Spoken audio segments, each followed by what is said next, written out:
Hello and welcome to Tori Talks with Dr. S. I'm Tori and this is Dr. S. This is episode 2 of our series called Let's Talk. And today the topic is ADHD. I didn't realize that would be one of the first things we talked about.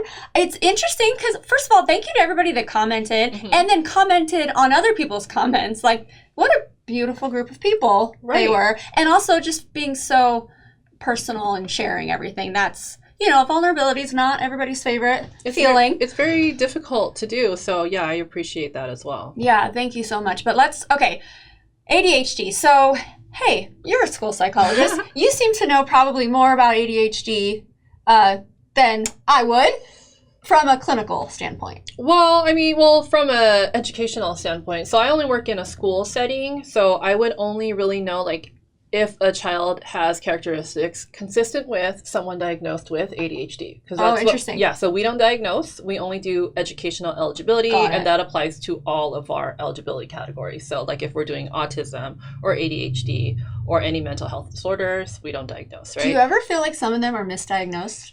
Often. Okay. Yes. ADHD specifically? So I find that a lot of the misdiagnoses are putting ADHD as the label when it possibly could be something else. So many things look like ADHD, like anxiety, PTSD. Those could be, and a lot of times with young children, especially if they have behaviors that are looking more like emotional disturbances, they don't want to call a child emotionally disturbed, even though it might be appropriate if you dig deeper and look more into the history of the child. But ADHD is a safer, less stigmatizing label. So they might, go with that when if you really looked at the child's history, there could be trauma, all these other things that are probably more consistent with a PTSD or anxiety. But they call it ADHD because it kind of exhibits the same. A child with anxiety sometimes can't pay attention because they're focused on something else that they're excessively worrying about. Yeah. And then it looks like it manifests itself as similar to ADHD. Well, I do know with ADHD that their brains look different. The structure is different. So then that would make me think, could it be hereditary or did the brain form in childhood because of trauma? I'm just really interested to know the ADHD innate, they were endowed with it, or they just were born with it, or if it was developed through life experience. I know, and I don't think that there's a definitive answer. There's probably different theories out there, or it could be a combination of everything, right? Yeah. Well, my only known personal experience with ADHD is my husband. Now, I just want to start off by saying, before I understood what ADHD was, I'm going to be honest with you, I thought of it more as an annoyance and an excuse. And I hate saying that now because I know that's not true at all. So let's see, we've been together 9 years, and for the first 3 years I was like, what the heck is wrong with you? I asked you to do this and go get scissors, and then 20 minutes later he's off in the backyard watering, and I'm like, wait, from when you went down to our little junk drawer in the kitchen to 20 minutes now, how did you get here? And he's like, oh my God. And it's he blacked out because he got sidetracked with something else, which sidetracked him with something else. And I'm not saying all ADHD looks the same, but I'm just saying my personal experience. So it wasn't until I was having lunch with a random friend and her friend, Shanae, she'll never watch this. Shanae was saying, oh, I have to hurry because I have to go see my therapist for my ADHD. And I was like, wait, what? Tell me more. You can see a therapist? There's a treatment plan for this besides Adderall? She's like, oh yeah. And then she told me all these things she did. She goes, I literally forget to feed my children. What? No mother would choose to forget to feed their children. It must be clinical, pathological, right? So I was like, well, tell me more. She's like, yeah, sometimes I just forget this or I get distracted by this. No good mother's going to want to put their child at harm, right? So that was huge because, yeah, you can forget to bring your spouse scissors, but forget to feed your children? I was like, okay, so this is really serious. So she told me basically the stuff she does. I compared notes with what my husband does. And then I just came with this appreciation for him and what he goes through because he doesn't want to be this way. Right. He doesn't want to get sidetracked. He doesn't want to forget something that I ask him to do. He wants to be able to focus, and sometimes he hyper-focuses. But I honestly, it changed my perspective, and I no longer feel like they're just being annoying. I feel bad saying that. Yeah, and both of my kids are that same way. So there's ADHD is attention deficit hyperactivity disorder, and it can present as inattentive type, which is what is being described here. And then there's the hyperactive type, right? Okay. So the inattentive type is that specifically that like difficulty focusing, losing attention. And both of my kids do the exact same thing.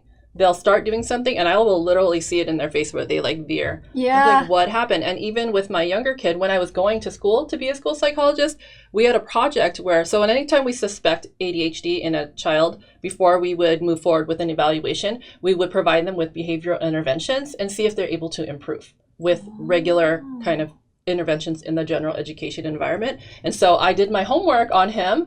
I did this whole behavior intervention plan that would just help him go to the bathroom and follow all the steps because he would forget steps. Wow. And I did it and I like tracked everything and then he just never improved. So I kind of like informally diagnosed him with ADHD, and you know him. He has it. He also has the hyperactive type because he's like busy talking all the time, like driven by a motor, right? So I don't know if your husband has that. I haven't really observed. He can be. I feel like he has fits. He'll have little episodes where he's just like blah, blah, blah, and we're like, stop talking.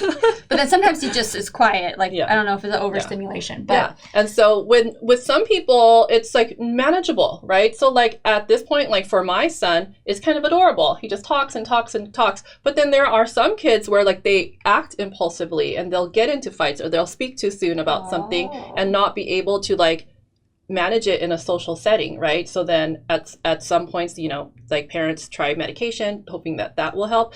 But yeah, there's so many different ways to treat. So there's therapy, right? There can be like behavioral therapy. A lot of times kids respond to like really like structure, like repetition with no, like you can't break from that structure, you know?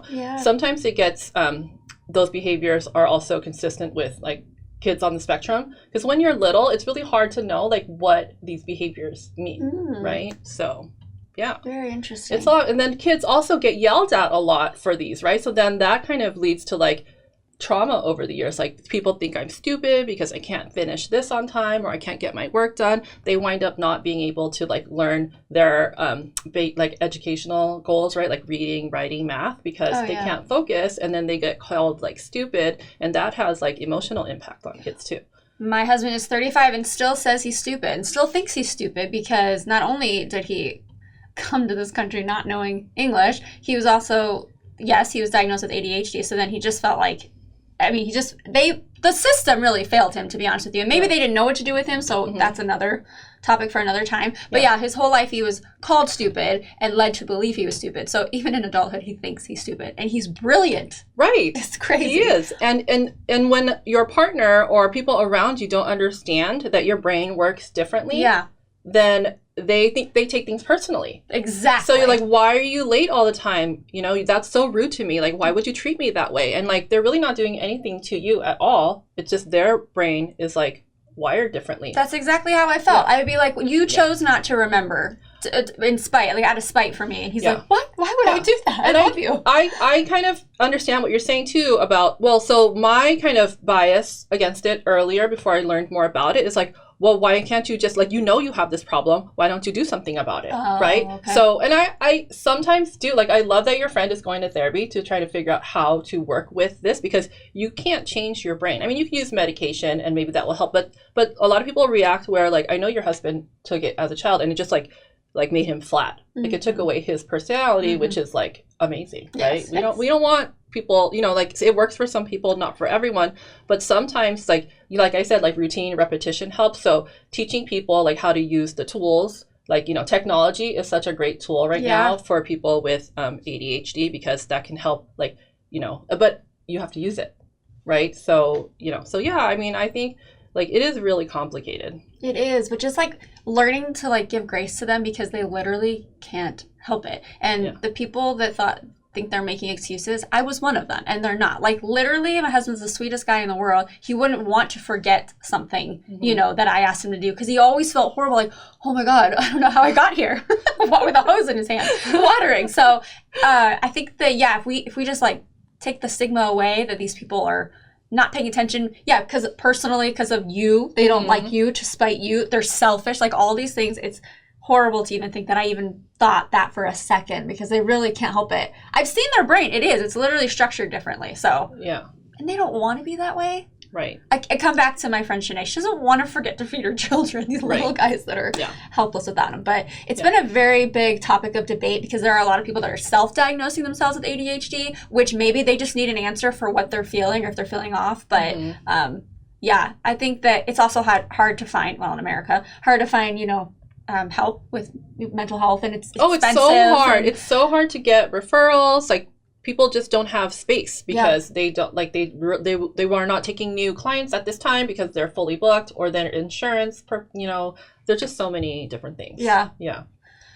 Well, do you have anything else to say on No, I think that's it. And I just want to say, like, I know we, like, are saying, like, they can't help it, but I also want to say, like, if there's a support environment being offered and they don't take the help, I don't want to absolve people of personal responsibility in taking care of something that they know they have. Like, now you know. Like, if you didn't know, okay. But if you know and there's people around you offering support and resources and you don't take it, we can't make excuses for people forever. That's why I always say, when you know better, do better. Yes. So. Yeah. Doesn't mean you're going to be, like, cured and, like, be able to remember everything, but if you're not utilizing resources and support and, like, a social network around you, then I also don't like to make excuses for people. I understand that completely.